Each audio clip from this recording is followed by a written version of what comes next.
Every day in Syria there were bombs. Everyone around us died. There was blood everywhere. We also had bombs in the school. My friend has lost one arm because of the fuel bombs. My mother helped a man who was wounded. I think he was 20. They planted a sniper outside and put a mark on our door for the sniper. We had to be very careful and to stoop down when we wanted to leave the house. My mother said we had to sleep under the bed, not on top of it.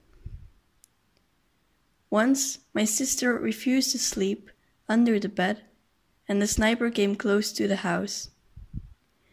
We saw the laser light underneath the bed, while she was on top of it. She was so lucky. Then they came and executed this wounded man. Later, my sister lost a finger because of one of the bombs. My father and my brother also got wounded. One got wounded by the actions of the army, the other one by IS.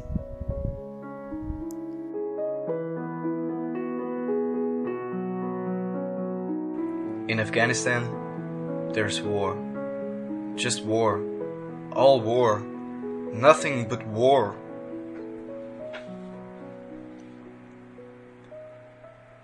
The Taliban came, and I had to go to the jihad school. My parents didn't want their children to go there. They wrote that down, and next day they had to leave. I had to flee too. I came here on foot. Only sometimes I could travel a bit by car with someone. When I first left, I walked and ran for 34 hours without a break to the border with Iran. I traveled through Iran, and often I had to run from the police or from thieves. They wanted to take everything from me. Sometimes I traveled with other boys. Some of them got caught and killed in Iran. Sometimes we had no food for 3 or 4 days. I crossed Turkey and then had a lot of difficulties in Bulgaria. It was raining all the time. It didn't stop. We walked in the rain for 6 days. And there were a lot of thieves, and almost no food. It was also difficult to cross a border, almost everywhere. I traveled 2 months to get here. One day, after they killed the man who was staying with us, soldiers came to our house. They did not speak Arabic, only English. They told us we had to leave. But my mother said, "This is my house. I am not leaving." They replied, "If you don't want to leave your house, we will make sure your house is no longer here." They drove the car into the house. Then my grandparents got into the minibus, and we did too.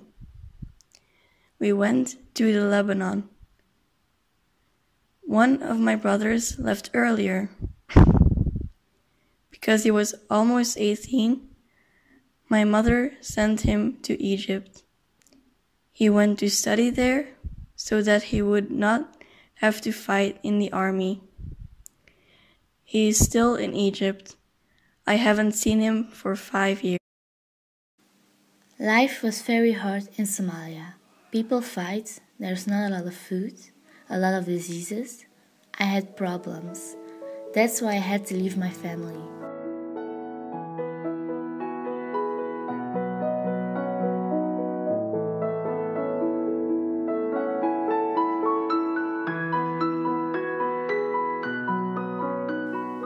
If you are under 18, the government in Belgium gives you a legal guardian. You also have to go to school. and teachers help you to learn the language and to choose a school. When we were living in the Lebanon, there were people helping the refugees. There were also people working for the Belgian government. One day, one of them came to us and asked my father, "Do you want to go to Belgium with your family?" My father said yes. They arranged for us to take a plane to Belgium. I wanted to study, to build a future. Studying is impossible in Afghanistan. I never went to school there. I lived in a village in the mountains, and I grew potatoes for my uncle. I wanted to come to Europe to study. I was on a train, and I thought that maybe I was going to Germany. I didn't know if Belgium was a part of Germany. I was tired. I was sleeping, and when I woke up, the train stopped, and I was in Belgium. We went to a reception center first for 18 days. We had to wait. Then we had to go to a house with other families. But there was something with a bomb there, and the police came. We had to move to another house. It was hard that I didn't understand people in Belgium. When I arrived in Belgium, they gave me everything. Clothes, shoes, food. I can go to school. At school, it was not easy at first, because I had no idea what school means. They asked me if I knew what mathematics was, and I said, yes, it's about the names of animals. First, I was in a reception center somewhere else. I went to school and studied French for a month. Then I had to come to Dendermonde and study Dutch. I had some problems to get used to the cold weather. In my country, it is always warm. And also the language. It is really difficult. And in class and at home, the boys sometimes speak Pashto. I don't speak Pashto. First of all, the food.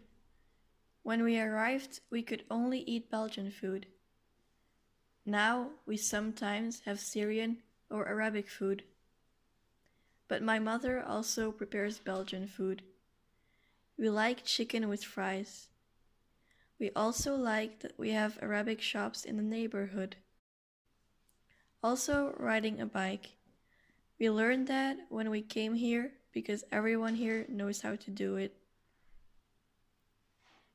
It took all of us quite an effort, and we practiced every day and fell to the ground so many times.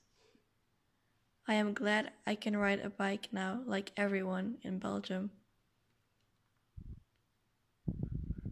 In the end, the biggest difference now is that every day seems the same in Belgium. Every day we have to go to school and study. In Syria, we went to visit family, went to see my grandmother who had a business making and selling scarves. Every day there was something to do.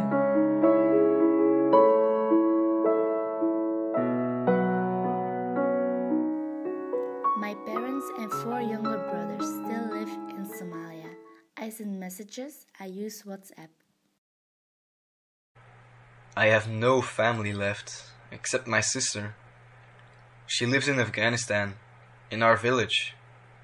I have tried several times to contact her, but it is impossible. I cannot reach her. The village is in the mountains, and there is a lot of snow and bad weather. I hope to get in touch with her. I will arrange papers for her to come to Belgium too. My grandparents don't live close to the bombs. My aunt and nieces and nephews do. We tell them to leave, but they say they have nowhere to go, and it became very difficult to leave.